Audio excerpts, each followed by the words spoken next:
Nós vamos hoje trabalhar com a pergunta 82. E antes de expor a palavra, eu quero perguntar para você: será que algum ser humano, ele é capaz de guardar perfeitamente os mandamentos de Deus? Não. E olha que assim. Eu acho que nem mesmo o Papa, né? Alguém pode guardar os mandamentos do Senhor?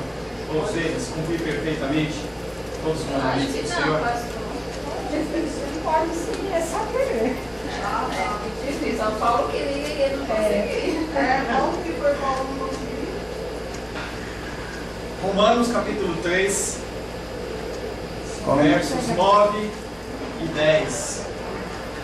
Romanos 3, versículos 9 e 10.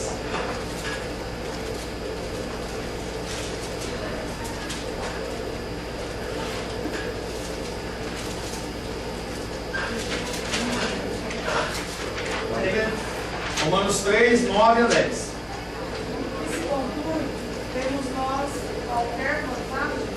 Não, de forma nenhuma, pois já temos demonstrado que todos, tanto judeus como gregos, estão debaixo do pecado, como está escrito. Não há justo nem sequer.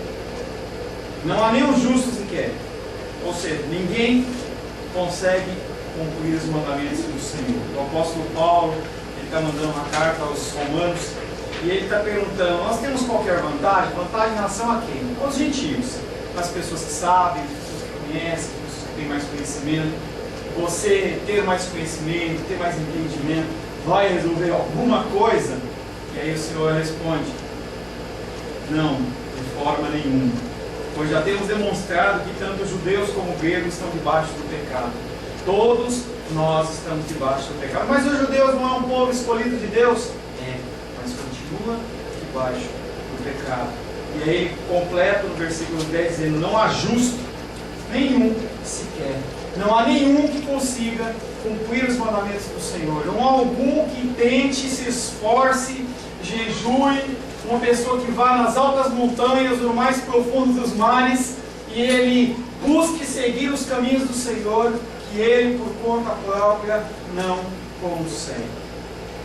Nós temos exemplos pela Bíblia, pessoas que não são quaisquer. Moisés, o homem mais manso,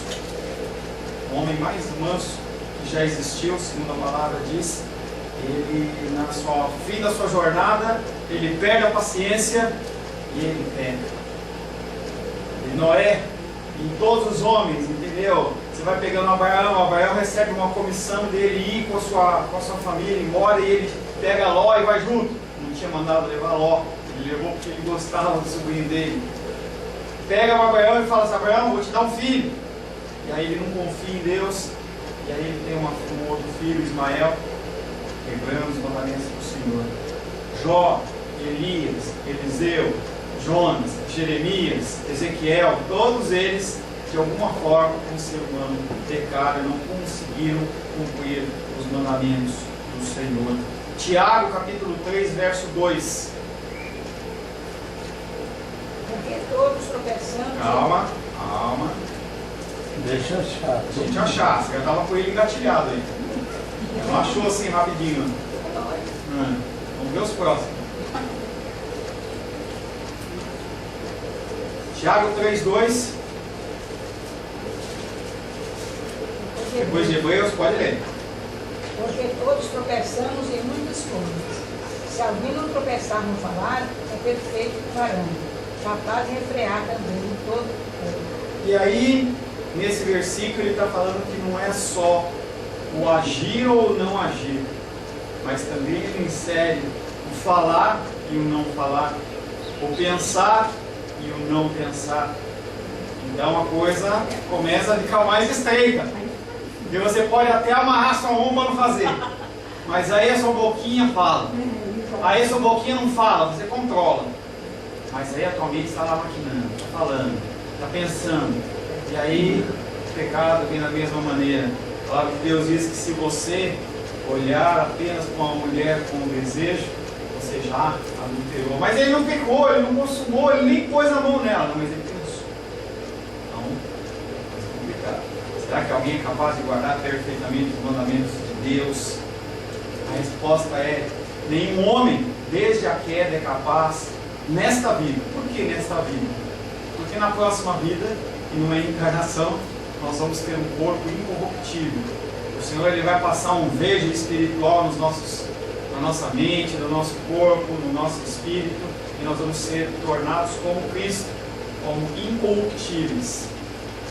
Nenhum homem desde a queda é capaz de guardar nesta vida perfeitamente os mandamentos de Deus. 1 Reis 8:46, vamos falar mais um pouco sobre isso. Pastor, só Vale? um parênteses. Vale. No caso, Tem que fechar o parênteses, hein? fechar. No universo de 100%, de esforço e tentativa para não pecar, o crente tem mais chance de chegar a um percentual bem mais além do que aquele que está no mundo. Eu vou fazer uma coisa diferente.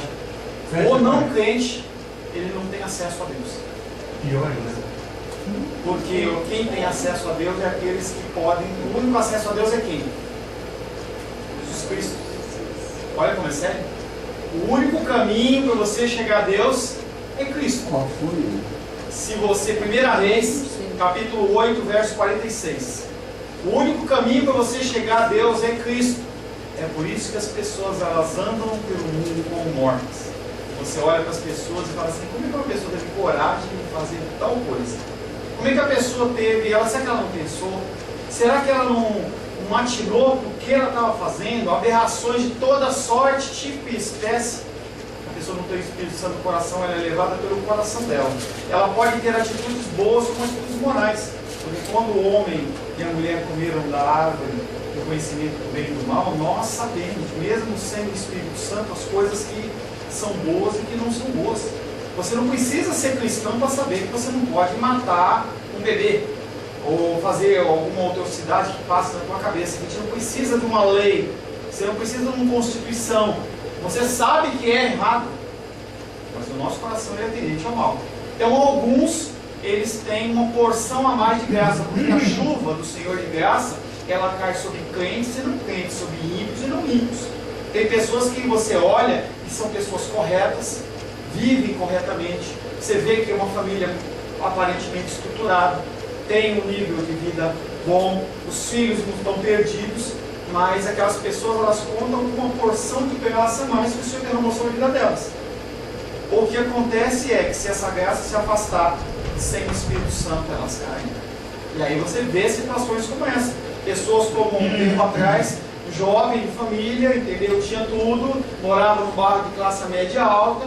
Ele um dia foi lá, comprou a metralhadora, entrou no shopping Morumbi lá em São Paulo, parou na frente da plateia que estava assistindo o filme, tirou a metralhadora, matou todo mundo. E foi lá e se matou. Mas por que ele faz isso? Falta do Espírito Santo. E aí eu fico imaginando como será se o Espírito Santo de Deus não estiver aqui na terra. Como seria? O que você faria? Será que você pouparia situações ou deixaria de fazer coisas que hoje você fala, não faço? O Espírito Santo de Deus é aquele que retém, é aquele que bloqueia, é aquele que te traz, faz o grilo falante daquele desenho, é aquele que fala no teu ouvido e fala assim, não faz isso. E aí é aquele momento que você tem de consciência entre você fazer e não fazer. Tomar uma medida errada ou não tomar uma medida errada. Então nós como cristãos, nós somos agraciados com o Espírito Santo, que dá esse, como o Sebastião falou, essa força a mais para a gente cumprir os mandamentos. Porque primeiro, você lê a palavra, você ouve a palavra, que é o nosso manual, é a nossa direção. Se você segue, se eu sigo, se nós seguimos ou não, é outra coisa, mas a palavra ela é falada, ela existe, o Espírito Santo ele age nos nossos corações, cabe a nós tomar decisões de fazer ou não fazer. 1 Reis 8:46.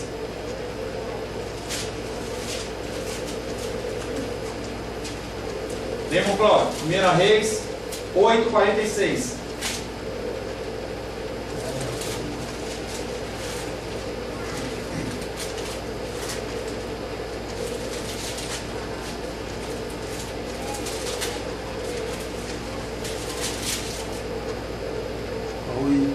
46.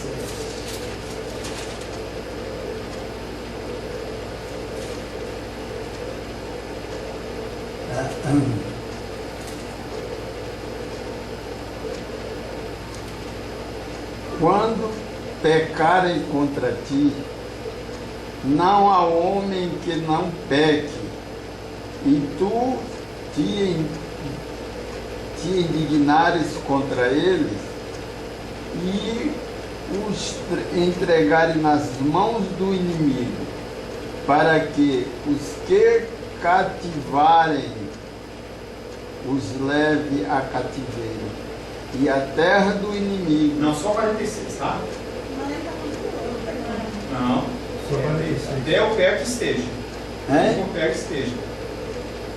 46. Quando pecarem contra ti, pois não há homem que não peque. Não há ninguém que Pois não é. peque. Nessa passagem aqui, Salomão está inaugurando, digamos assim, o templo. E ele está falando, Deus, as pessoas elas fazem votos com o Senhor. Elas ouvem a tua palavra, elas conhecem, mas elas vão agir errado. Quando pecarem contra ti, pois não há homem que não peque, e tu te indignares contra eles, porque o Senhor ele fica indignado. Como é que, se nós como seres humanos ficamos, só que a indignação do Senhor é uma indignação santa. Nós saímos do nosso prumo, fazemos as coisas, tomamos decisões erradas. Mas quando um filho nosso age de uma maneira errada, a gente fica indignado. Às vezes a gente fala para a Luísa, não faz isso. Para que vê, ela fez. E a gente fica indignado. Mas eu ensinei. Eu falei como fazer. E é esse texto que ele está dizendo. Como pecarem contra ti, pois não há homem que peque, não peque. E tu te indignares contra eles e os entregares nas mãos do inimigo. Nessa época, entendeu? O Senhor ele já começou a alertar o povo de Israel a respeito de uma possível entrega do povo dele a esse povo inimigo. A esse povo que no caso ia ser depois a Síria e depois a Babilônia. Gente, cuidado que vocês vão pecar. Mas há sempre a possibilidade de você mudar o teu caminho, você se arrepender. E aí a continuação desse texto que a gente não vai ler é: toda oração que for levada em direção ao templo, ouve, Senhor. Perdoa esses homens, perdoa essas mulheres, para que eles não sejam culpados. No nosso caso, no Novo Testamento, após a morte e ressurreição de Cristo, toda vez que você pecar, você vai a Cristo, você vai à cruz, porque nós temos um advogado que é fiel e justo para advogar em nosso favor e nos perdoar. 1 João, Pastor, fale, querido. lê de novo essa passagem. Quando pecarem contra ti, pois não há homem que não peque, e tu te indignares contra eles, e os entregares às mãos do inimigo, a fim de que os leve cativos à terra inimiga, longe ou perto esteja. Aleluia. 1 João, capítulo 1, verso 8. Antes de Apocalipse, Primeira epístola de João, capítulo 1, verso 8. Quem achar pode ler. Se dissermos que não temos pecado nenhum, a nós mesmos nos enganamos, e a verdade não está em nós. Se nós dissermos que nós não temos pecado, nós fazemos o próprio Filho de Deus mentiroso. Nós pecamos. Nós pecamos em atos, nós pecamos em omissões, nós pecamos em palavras, nós pecamos em pensamentos e nós somos pecadores. A nossa condição é essa: pecadores. Nenhum dos homens desde a queda é capaz nesta vida de guardar perfeitamente os mandamentos de Deus. Ao contrário, diariamente os quebra. Os quebra também por pensamentos. Gênesis 8, 21.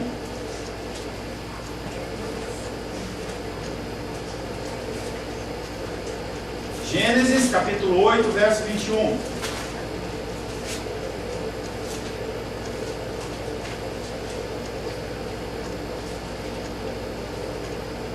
E o Senhor cheirou o suave cheiro e disse o Senhor em seu coração: não tornarei mais a amaldiçoar a terra por causa do homem, porque a imaginação do coração do homem é má, desde a sua meninice, nem tornarei mais a ferir todo vivente como fiz. Essa passagem, Noé tinha acabado de descer da arca, ele estabelece um altar de adoração ao Senhor, e aquele altar chega no nariz do Senhor, e o Senhor fala: não tornarei a amaldiçoar a terra por causa do homem, porque o homem, ele é mau, ele tem um desígnio mau, o íntimo dele é mau. Desde quando? Desde que nasceu. Desde que nasceu. Desde a mocidade, desde a idade mais tenra, a idade mais nova, o desejo do coração do homem é satisfazer as suas necessidades, é satisfazer a sua vontade. Você vê que os bichinhos, às vezes, eles têm uma condição muito mais zelosa em relação aos seus companheiros do que nós como seres humanos. Nós, como exército de Deus, por exemplo, somos os únicos exércitos, o único povo que procura assassinar os seus próprios irmãos. Você não vê isso em outras religiões, você não vê isso entre os animais, você não vê isso nas guerras e nos exércitos, mas como as pessoas falam mal um cristão do outro cristão. Em vez de a gente tentar, é lógico que eu estou falando de pessoas que andam dentro do mesmo conhecimento, dentro da mesma verdade. Todos são cristãos apenas porque tem uma cruz na parede? Não. Tem pessoas que têm Jesus diferente. Como é isso, pastor? Tem pessoas que falam que Jesus Cristo foi a primeira criatura de Deus. O meu Jesus não foi criado, o meu Jesus é Deus. Então você não pode compactuar com esse tipo de coisa. O único caminho para Deus é Cristo. E as pessoas, elas começam a fabricar Deus. Fabricar da mesma forma que elas fabricam imagens, elas fabricam um Jesus que seja agradável a elas. O teu Jesus não pode fazer isso? Pois é, eu vou abrir uma igreja e o meu Jesus vai poder. Agora o Jesus verdadeiro é aquele que está aparecendo na palavra de Deus. Só tem um Jesus. E o povo de Deus, ele passa por cima disso. Se eu gosto que todos os homens usem terno, e o Sebastião entrar aqui sem terno, a partir de hoje, o Sebastião já não é um servo de Deus, eu começo a falar mal dele. Nós militamos contra o próprio corpo de Deus. Aí o Senhor Jesus, ele fala que um exército, um povo, um reino dividido, ele não prospera. Apesar de você ver milhares, milhões de pessoas convertidas ao Senhor, marcha para Jesus e tudo mais, quantos são cristãos verdadeiros? Não cabe a mim nem a você julgar. Mas será que se o nosso povo, que se diz evangélico cristão nos dias de hoje, fossem realmente cristãos, o Brasil estaria do jeito que está? Eu sei que as outras religiões se matam. Não se matam. Eles não, você não enxerga, você não vê relatos, pelo menos, de, por exemplo, um grupo budista brigando com outro grupo budista. Você não vê um grupo muçulmano brigando com outro grupo muçulmano. Você vê que eles caminham em direção ao objetivo final. Eles têm as divergências, têm caminhos diferentes, mas você não vê um atacando o outro. Aonde você viu na mídia, aonde que você já viu na internet, em qualquer outro lugar, falando que um grupo judeu, um grupo budista, atacou outro grupo budista? Eles atacam outras religiões, mas dentro delas não brigam. E a gente, a nossa religião, a gente briga. Só para ilustrar, eu ouvi o Malafaia no televisão, e ele falando da perseguição que ele sofre até dentro da própria igreja. Mas é isso que eu estou falando, a perseguição dos homens de Deus é dentro da própria igreja. Se a minha igreja é uma igreja grande, as pessoas olham com inveja. Elas não entendem que o evangelho está prosperando, não. Eles estão olhando e falando assim: você está roubando os meus membros. Esse é o pensamento. E a gente não vê isso dentro das outras religiões. Difícil, triste, mas é o que acontece. Gênesis 8, 21. Dentro desse texto que a gente leu. E o Senhor aspirou o suave cheiro e disse: não tornarei a amaldiçoar a terra por causa do homem, porque o seu desígnio é mau. E ele também quebra diariamente os mandamentos do Senhor através de palavras. Tiago, capítulo 3, verso 8. Tiago.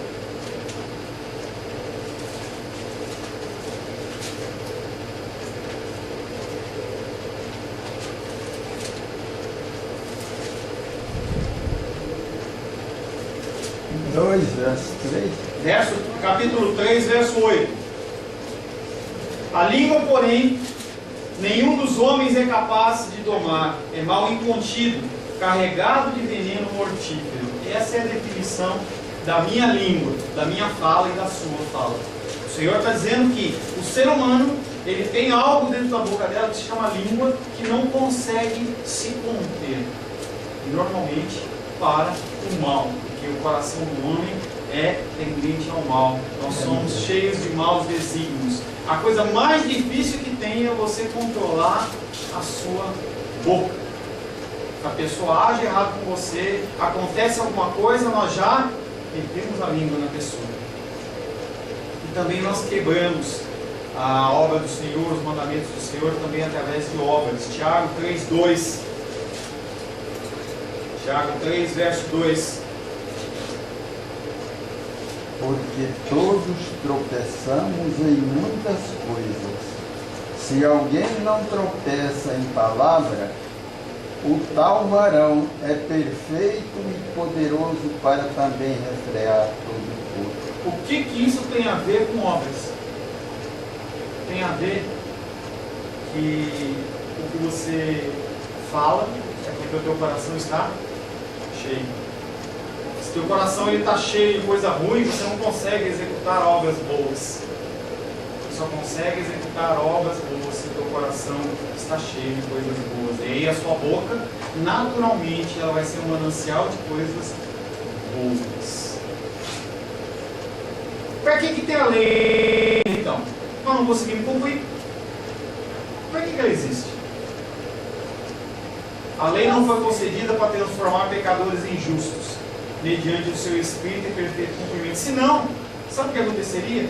Você teria uma cartilha de coisas que você tinha que fazer, você procurava fazer aquilo, e aí Deus, ele era obrigado, porque você fez, mediante as suas obras, mediante as suas ações, a ti abençoar.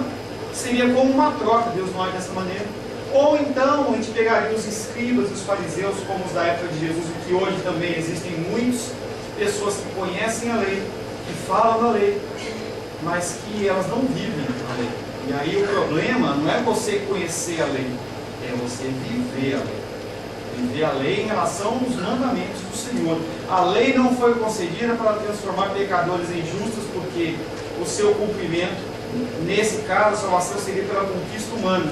Uma pessoa internamente má, mas externamente praticante da lei, ou com a lei na mente, ou que sabe declarar todo o Antigo Testamento, o Novo Testamento, teria como recompensa dos seus atos formais a salvação. Isso é certo. Deus falou que não é por obras. Não é por obras para que o homem não se glorie. Legalistas, presunçosos e hipócritas entrariam no céu. Vai entrar algum no céu? Pessoas que são legalistas, pessoas que se prendem à lei, mas não têm o amor. Se prendem à lei, mas não vivem a lei. Vivem na radicalidade, vivem na letra, mas a pessoa não vive segundo o Espírito. A lei é ruim, então. Não, era melhor que não tivesse lei. Pelo contrário, a lei, ela é uma dádiva. Para quem? Para aqueles que são de Cristo.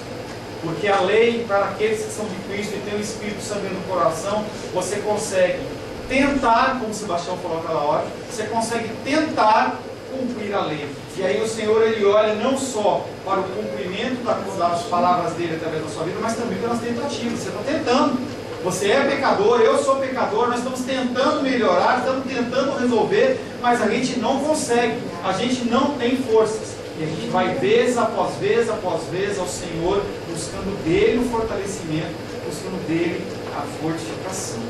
Tem uma ilustração não bíblica, né? Mas deixa a gente imaginar aquele do beija-flor que vai buscar água no riacho para apagar o incêndio. E os outros pássaros, os animais, perguntam: você não vai conseguir, porque o fogo é muito grande, e essa gota que você joga lá é muito pequena. E ele fala: não, eu estou fazendo a minha parte. É isso que nós temos que fazer. A minha parte. A nossa função é fazer a nossa parte. Pastor, mas tudo que eu fizer não vai mudar nada. A nossa função é fazer a nossa parte. Hoje eu estava dando aula e eu falava um pouco sobre eleição. E as pessoas, eu não vou votar. vou fazer isso, eu vou cancelar. Mas é a sua parte. Não, tudo que eu fizer não vai mudar nada. E as pessoas têm um tipo de voto assim, não, vou votar em fulano, porque se eu votar no que eu acho que é certo, eu estou jogando meu voto fora. Mas nunca vai mudar assim. A gente sempre sabe que, por exemplo, tem partidos que são da situação, eles têm um apoio da máquina administrativa, tem um apoio que não deveria ser, mas tem. Então nunca vai mudar esse quadro. Nunca vai mudar o quadro se a gente não se posicionar mesmo como beija-flor. A gente tem que se posicionar. Você faz a sua parte, você constrói a tua casa firmada sobre a rocha. Se a casa do vizinho, se o bairro inteiro não está, não importa. A sua casa é uma casa firmada na rocha. É uma casa que é referência, é uma casa que vive, que procura. E aí a tua gotinha, aos teus olhos, pode não fazer diferença nesse incêndio. Mas, perante o Senhor, faz diferença sim. Qual que é o motivo, então, de nós termos a lei? 3 coisas. Primeiro, a lei, ela nos ajuda a nos estreitarmos, a gente nos aproximar mais do Senhor. Porque a partir da lei a gente vê os pontos que nós estamos errando. Através do Espírito Santo, que é aquele que nos convence do juízo do pecado, ele permite que nós estejamos avançando a passos pequenos, gotinha após gotinha. Nós vamos andando um pouquinho, mas nós estamos andando em direção ao Senhor. O apóstolo Paulo diz que ele andava em direção ao alvo. Ele não estava falando que ele estava chegando, nem que ele estava perto, mas ele sabia que tinha um alvo. O alvo dele era Jesus. E através da lei, nós temos como monitorar o nosso jeito de ser. E aí nós podemos estabelecer um relacionamento mais perto do Senhor. Por meio das leis morais, sociais, cerimoniais e litúrgicas. As coisas que nós aprendemos na palavra de Deus são, entre todas, leis morais, leis espirituais, leis cerimoniais, como se portar. Porque você não tem que se portar bem só na igreja, você tem que se portar bem na sociedade. A coisa tem que ser um reflexo. Da mesma maneira que você age na igreja, você tem que se agir fora dela. E aí tem aquela historinha que o papai, é conhecida essa história, que o papai chegou para o pastor e falou assim: pastor, eu queria tanto saber se o senhor tem um lugar aqui para colocar um colchão. Por que você está falando isso, meu filho? Não, porque eu queria mudar com a minha família para cá. Mas por que, meu filho? Você mora numa casa tão bonita. Não, mas sabe o que é, pastor? Lá, aqui na igreja, meu papai é tão bom. Aqui o meu papai, ele levanta as mãos, ele ora, ele adora, ele cuida de mim, cuida da mamãe. Mas quando ele chega em casa, pastor, então eu queria saber se a gente pode mudar para cá. Porque aqui meu papai é tão legal. E às vezes a gente age dessa maneira.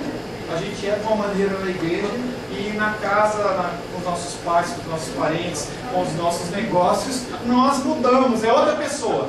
Parece que você pega uma capa, nossa, não faz isso pra tua mãe não, hein? Ó a versão. Parece que é aquela capa, entendeu? O cara entra na igreja, ele põe uma capa, tá pendurado aí fora. Ele põe aquela capinha, santo, entra, senta, aí você fica assim, esperando apenas o arrebatamento. Mas na hora que você sai, você pega essa capinha e coloca pendurado no caminho e vai embora até o próximo retiro. Primeira coisa, estabelecer e estreitar relacionamentos com Deus. Segundo, organizar e manter um povo especial submetido ao governo direto de Deus. Como que você pode se submeter a Deus? Como é que você pode se submeter ao governo dele? Como que pode ter algum tipo de organização se você não conhece os mandamentos, se você não conhece quem foi ele? Como que você consegue manter uma ordem se você não tem um regulamento? Todos os lugares, todas as empresas, tudo quanto é lugar que você for, tem regulamentos, explícitos ou não. Hoje a gente não tem definido mesmo o estatuto para a gente, então a gente vive hoje pelo bom senso. Ninguém fala, olha, você não pode fazer tal coisa, você não pode fazer tal coisa, você não tem que fazer isso, fazer aquilo. Nós temos um bom senso, tá? Mas as regras, as leis, elas têm essa finalidade, organizar e manter o povo de Deus submetido ao seu governo direto. E a terceira coisa, criar e preservar uma comunidade de servos. Se as pessoas elas vivem pela lei, vivem segundo a lei, instruídos pelo Espírito Santo, quando estou falando de legalidade, as pessoas naturalmente que estão à sua volta, elas vão começar a olhar para você como esse beija-flor, gostei do exemplo, como beija-flor, e aí vão falar assim, pera um pouquinho, se o beija-flor está fazendo isso, vamos tentar também. E um tenta, dois tenta, três tentas, quatro tenta, parece que é negócio de brincadeira, né? Um tenta, 2 tentam, 3 tentam.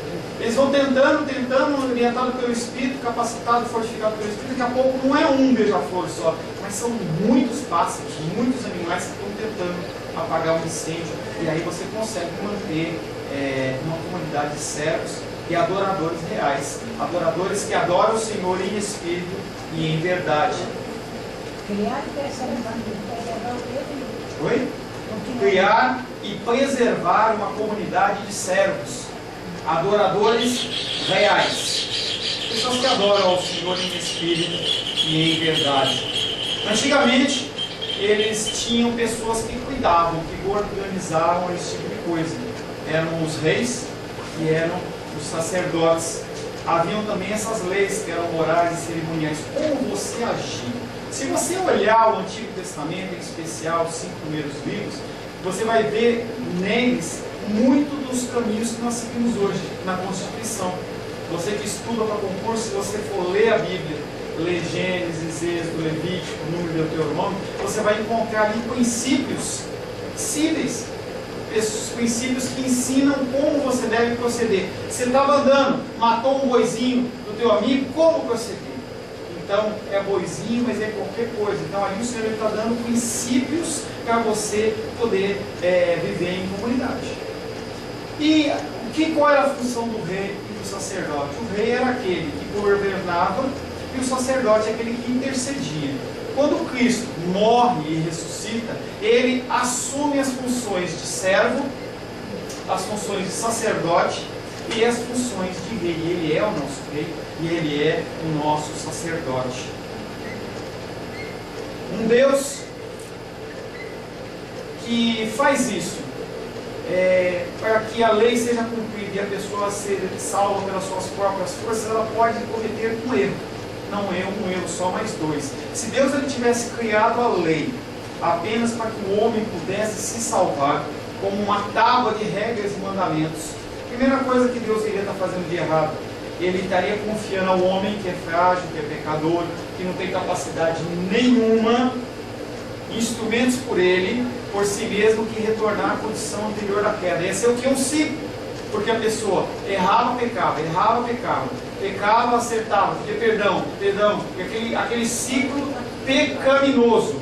Então, Deus ele não confia essa tarefa ao homem, porque sabe que o homem não tem essa capacidade. Por isso que Cristo veio ao mundo.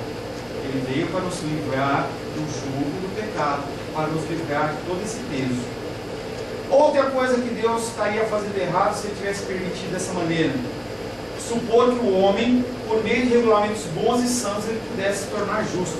Você acha que, porque tem regulamentos corretos, o homem vai ficar certo? Se assim fosse, a Constituição brasileira está disponível aí. Por que ninguém cumpre? Por que as pessoas elas se especializam em achar brechas, em achar falhas, para que não cumpram os mandamentos da lei? A lei do Senhor seria a mesma coisa. O homem não tem outra atitude senão a se declarar como o apóstolo Paulo. Romanos 7,7.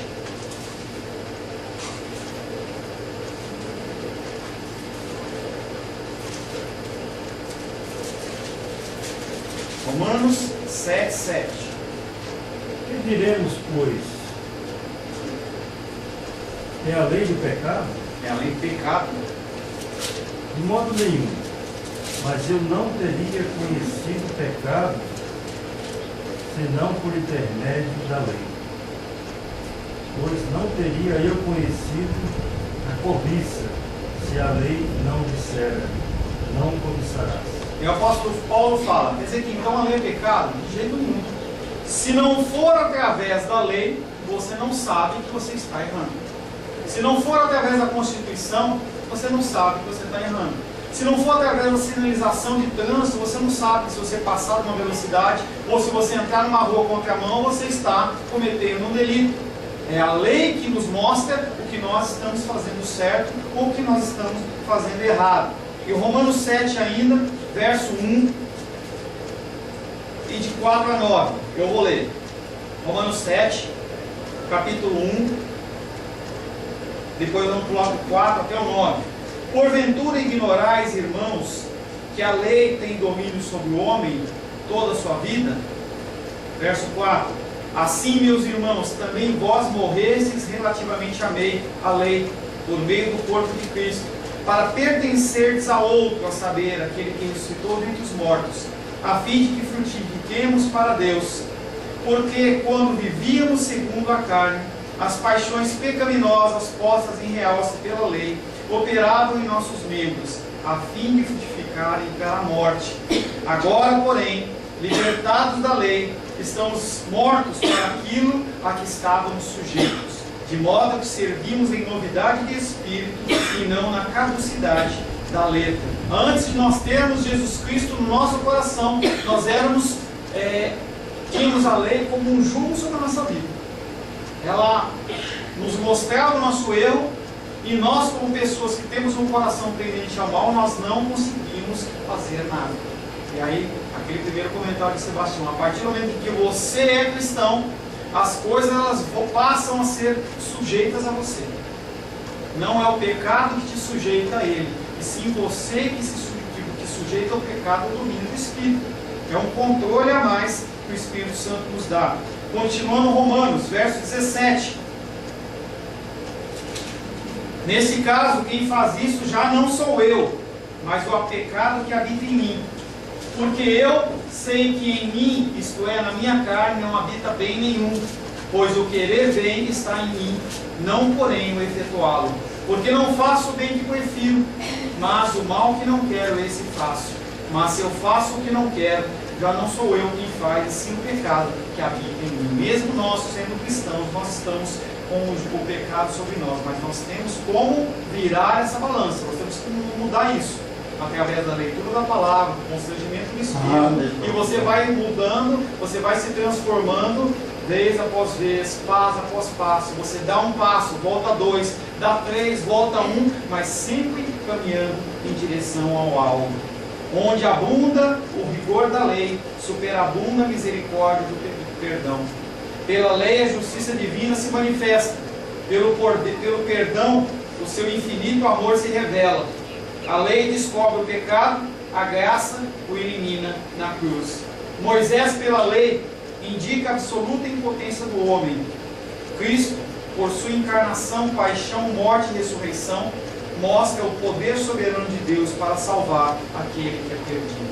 Através da lei, nós fomos mostrados ao pecado. Nós começamos a ter entendimento do que é o pecado, realmente segundo a palavra de Deus. Mas o que fazer sem Deus? Nada. E aí a figura de Cristo vem exatamente para nos convencer desse pecado e nos permitir que a gente possa estar tendo mudanças de vida. Amém, queridos?